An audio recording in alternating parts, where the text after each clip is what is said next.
Hello children, today we'll start with a new chapter, that is biomolecules, and this is chapter 9 of your syllabus plus 1.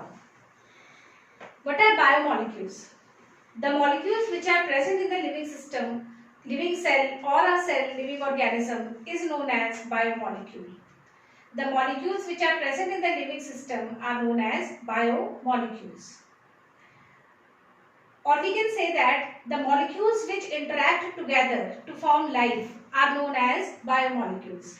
The molecules which interact together to form life are known as biomolecules.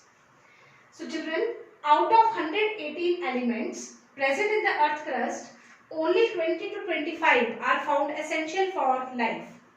So you know that total elements found are 118. Out of these 118 elements, only 20 to 25 elements are found essential for life.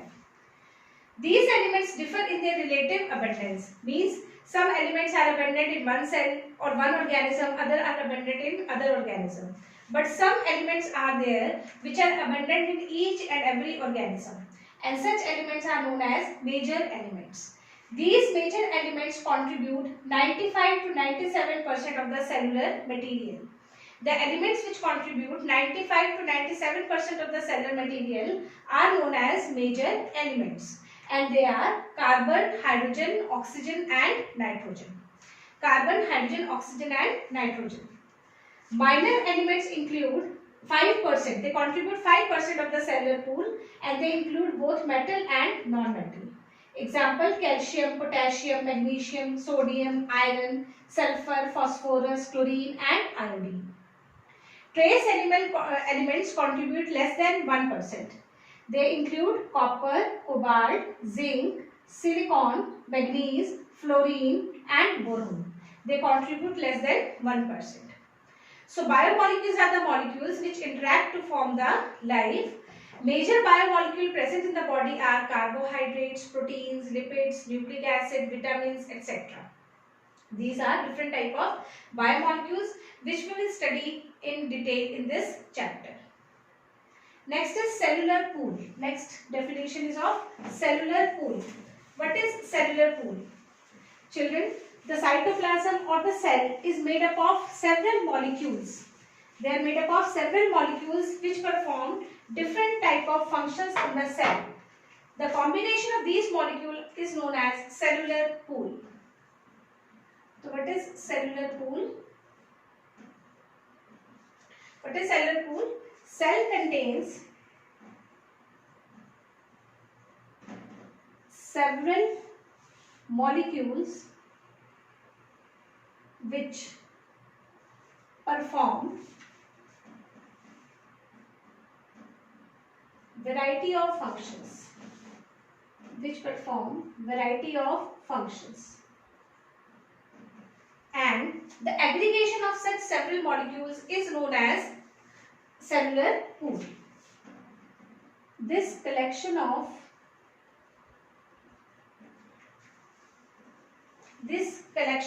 molecules is called cellular pool. So, what is cellular pool? The collection of molecules which are present in the cell and which perform a variety of function, they are known as cellular pool. This cellular pool has two type of molecules, or it is of two types: inorganic cellular pool or inorganic molecules and organic cellular pool. This organic cellular pool has carbohydrates, proteins, lipids, nucleic acids, vitamins, etc. Whereas inorganic cellular pool has salts, ions, minerals, water. These are included in inorganic cellular pool. So cellular pool contains two type of molecules, inorganic and organic. Inorganic contains salt, iron, mineral and water. Organic contains carbohydrate, proteins, lipids, nucleic acid, vitamins, etc. Now this cellular pool can also be of two types, aqueous and non-aqueous. It it can be further of two types, aqueous cellular pool and non-aqueous cellular pool. What is aqueous cellular pool? In aqueous cellular pool, molecules are dissolved in water.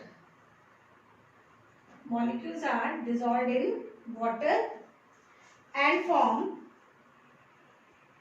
either molecular or colloidal solution. So in aqueous cellular pool, molecules are dissolved in water and they form either colloidal or molecular solution. So in aqueous cellular pool, the molecules are present in the form of solution and the solvent is water.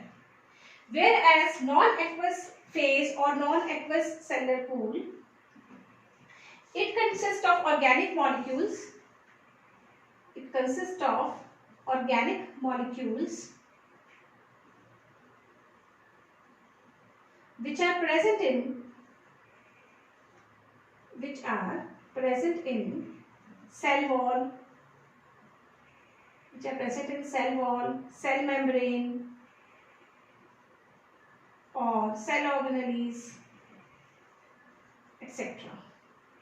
Means the molecules which are not present in soluble form, which are not dissolved in water, they are the components of cell wall, cell membrane, cell organelles, etc. They contribute non-aqueous phase of the cellular pool. Aqueous phase is contributed by the molecules which are dissolved in the water to form the true solution or colloidal solution. Children, in animals, the composition of cytoplasm differs from the extracellular fluid. In animals, the composition of cytoplasm differs from the extracellular fluid. What is extracellular fluid? The fluid which is present outside the cell. And this difference is maintained by selective permeability of the cell membrane. This difference is maintained by the selective permeability of the cell membrane. I repeat, in animals, the composition of the cellular pool or cytoplasm is different from the extracellular fluid. And this difference is maintained by the selective permeability of the membrane, of the cell membrane. Now, next topic we are going to discuss is how to analyze a tissue, a living tissue.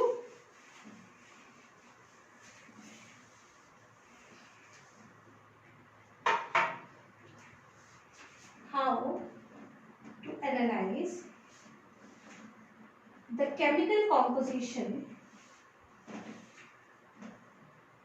of a living tissue, of a tissue. How to analyze the chemical composition of a tissue. See children, if you want to study a plant tissue, you can take leaf or any part of the plant.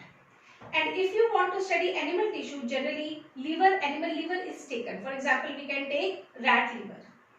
So these tissues are first homogenized or grinded. Homogenization means to grind.